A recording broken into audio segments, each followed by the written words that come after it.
Hi everyone, today we are going to discuss about Adhoc on-demand distance vector routing protocol. Shortly we are representing AODV routing protocol. So this is used in mobile Adhoc network. This is coming under the category of reactive protocol.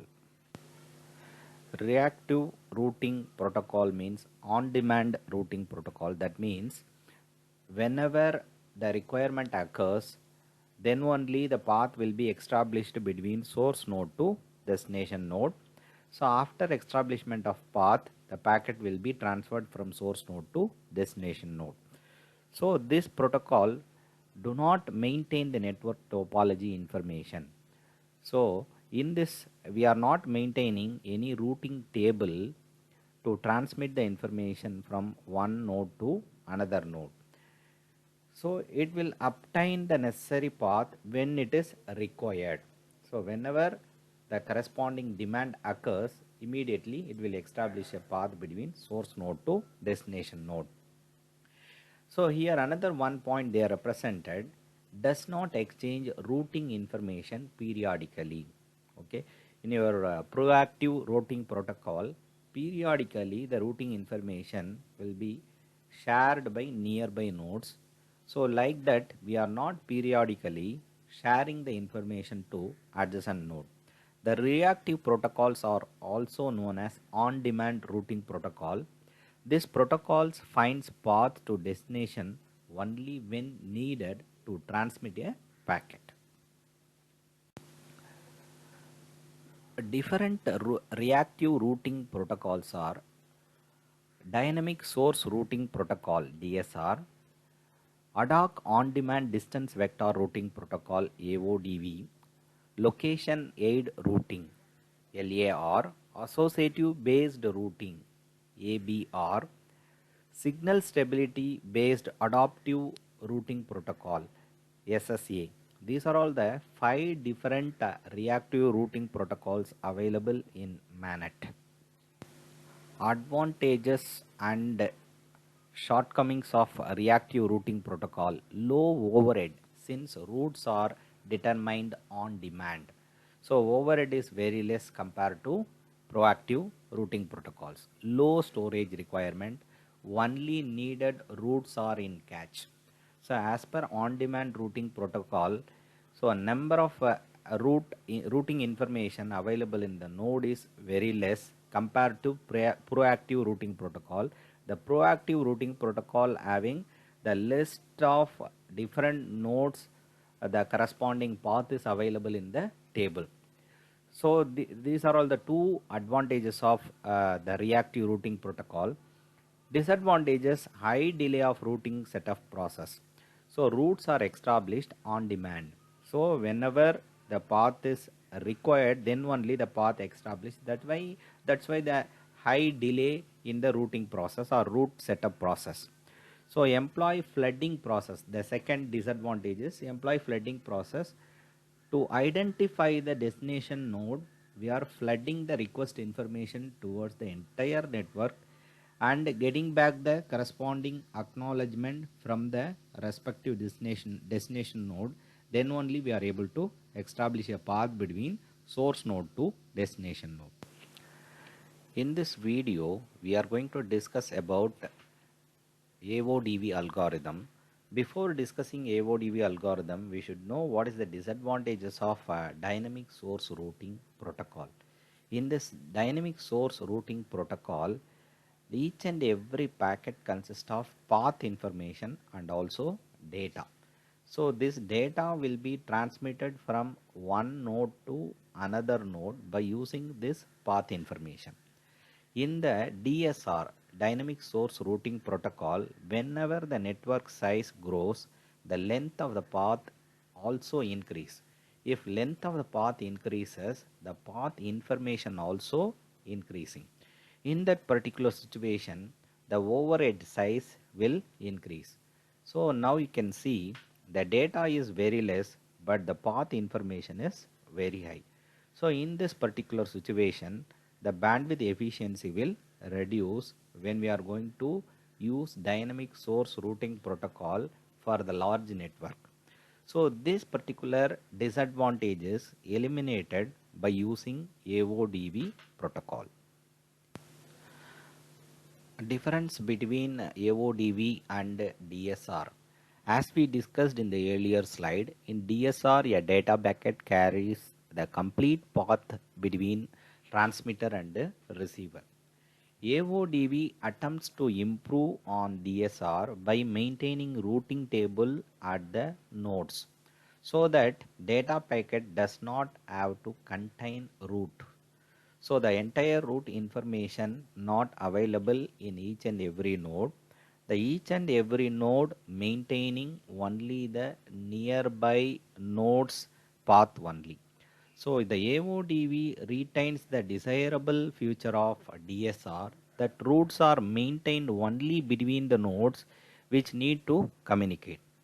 By using three steps, we are able to establish a path between source to destination in AODV algorithm. One is route request packet, the second one is route reply packet. The finally, after establishment of path between source to destination, we are going to transmit a packet, data packet. The main objective of the AODV algorithm is establishing a path between source to destination. So to establish a path between source to destination, the first step or first process is route request packet. We are going to send a route request packet from source node to the entire network to identify the destination node. So here that route request packet consists of these are all the fields. One is called source address, source sequence number, broadcast ID, destination address, destination sequence number, and hop count. These are all the informations available in the route request packet. What is mean by source address and destination address? It is the corresponding identification of your source ID and destination ID. Next one is source sequence number and destination sequence number. This is used to indicate the freshness of the route request. So the corresponding so many route requests we are receiving from source to destination. In this particular situation, one route request having standard source sequence number and standard destination sequence number. Based on that particular sequence number, we can identify the freshness of the route request. Then broadcast ID. So this broadcast ID is used to discard the multiple copies of same route request. So one particular node will receive a route request from nearby nodes. So the first nearby node transmitting one particular route request packet that is already processed by the present node. In that particular situation, the same node receiving same request from another nearby node. That type of duplications are eliminated by using broadcast ID. The route request packet flooded to entire mobile Adhoc network, and once the corresponding destination node receives the route request, immediately it will prepare the route reply packet. So that route reply packet transfer from destination to source to establish a path between source to destination. In the successive slides having the example how the route is established between source and destination by using route request packet and also route reply packet, that we will discuss in the following slides.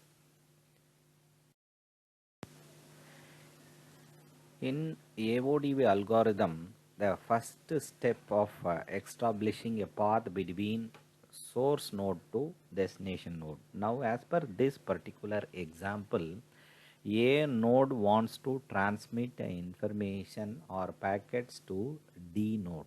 This is the corresponding objective. So now we are in the position to establish a path between source node A to destination node D.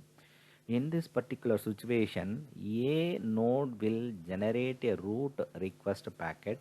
That root request packet consists of source address, source sequence number. Here the first root request is generated. That's why the corresponding sequence number is 1. If the same node generating the second time the root request means it will be updated as 2. So it is almost like a time stamping. So the next one is broadcast ID. Broadcast ID, whenever the first request generated, the number is 1. So if second request arises, immediately this will be updated as 2. So now the corresponding sequence number is also 1, broadcast ID is also 1, the destination address is D. So D representing destination address, and this is the first request, that's why we are representing the destination sequence number is also 1. So number of hops or number of jumps at present we are assigning as 0 because we are not transmitted that packet now, we are generated the packet only. So now you can see this root request packet will be transmitted or propagated to nearby nodes. Now the nearby node is B. Now the nearby node is B. So in this situation, this root request packet transmitted to B node, immediately the B node will read the packet and identify the useful information. So here the searching destination is D, but the packet received by B. Immediately the B will update the corresponding routing table by using the received packet from A. So immediately the B will recognize we can reach A within one hop based on this particular received packet. So here another one information, this 0 will be updated as 1 now because A to B one hop or one jump. So this is updated as 1. So the B will update a routing table. B can reach A. That's why there is destination is A. So next hop is B to A is A. Within one hop I can reach A. The sequence number of this particular request is 1. Then this particular root request packet transmitted or propagated to nearby node. So the nearby node is C.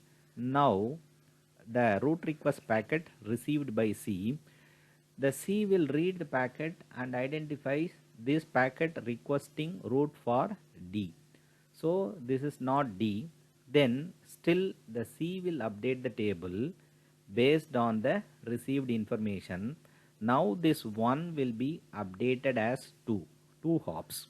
So first hop is A to B, second hop is B to C. So totally 2 hops. So from this packet we are able to identify C can reach A with 2 hops. At the same time via B we can reach. So that's why here the destination is A. From C to A, destination is A, and the next hop is B. Number of hop is 1, 2, totally 2. Sequence number as per the packet is 1.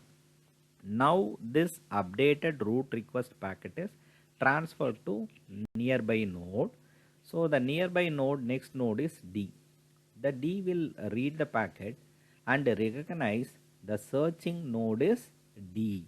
So obviously the D node will receive this packet and accept the request and update the table. So based on this particular information, immediately I can reach D through C and B, it is possible. So that's why the from D to A, destination is A, next hop is C, next immediate hop is C. Number of hops to reach A is 1, 2, 3. So that's why the hop count increases 3. The sequence number is 1. The first step of first step of AODV algorithm is root request. The second step is root reply. As per our previous example, the D node accepts root request and giving the reply to A node towards by using via C and B. So now the root reply packet consists of source address, destination sequence number, and hop count. These are all the four informations available in the root reply. As per this particular D node, source address is D. So the source address is D, destination address is A. Now the sequence number is 100. You can see the previous one, the sequence number is 1. Now the sequence number is updated as 100. So this number is always greater than your previous request. So now hop count is 0. This root reply packet transferred to or propagated towards nearby node, that is your C. Now the C will receive the packet and update the hop count as 1. Now updating the routing table also, this is updated because of root request. Now this corresponding table will be updated based on the root reply. C can recognize I am able to reach D from this corresponding received information. So from C to D, so destination node is D, next hop is D, number of hop count is 1, sequence number is 100. So now from this received packet we are able to update the routing table. Then the root reply packet transmitted from C to B. So in your B, this hopping count will be increased as 2. Now similar manner B also updating the corresponding routing table as. So I can reach D via C. Okay, that's why the next hop is C and destination is D. Within 2 hops I can reach the corresponding D node. The sequence number is 100. Now again this packet will be forwarded to A node. Now the hop count is increased as 3. 1, 2, 3. Now routing table also going to update. Your destination is D. The next hop from A to B is next hop is B. Number of hops is 3 and sequence number is 100. Now the root request packet transmitted from A to D, then root reply packet transmitted from D to A. We are established a path between A to D. This entire routing information is updated in the routing table. Based on this routing table information, I can transmit the corresponding data packets. Summary of AODV algorithm. Routes need not to include in the packets headers. So that means the entire path information is not available in the packet.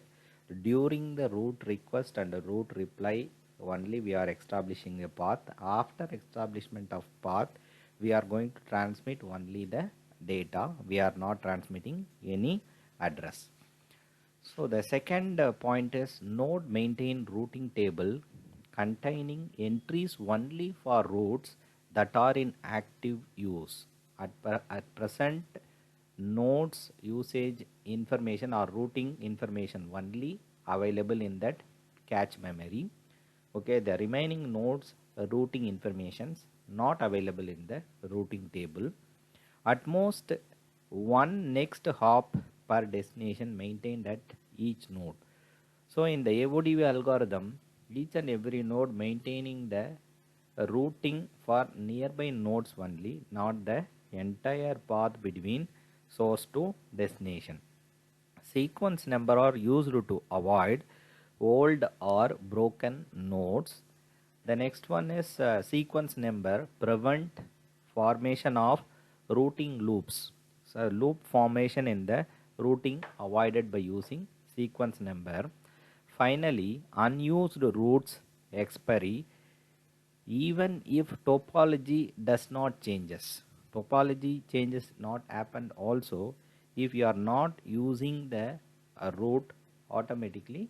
We are going to delete from that node table or node routing table. Okay, so this is the overall summary of AODV algorithm. Thank you for watching this video. So we will meet again with another useful video. Thank you.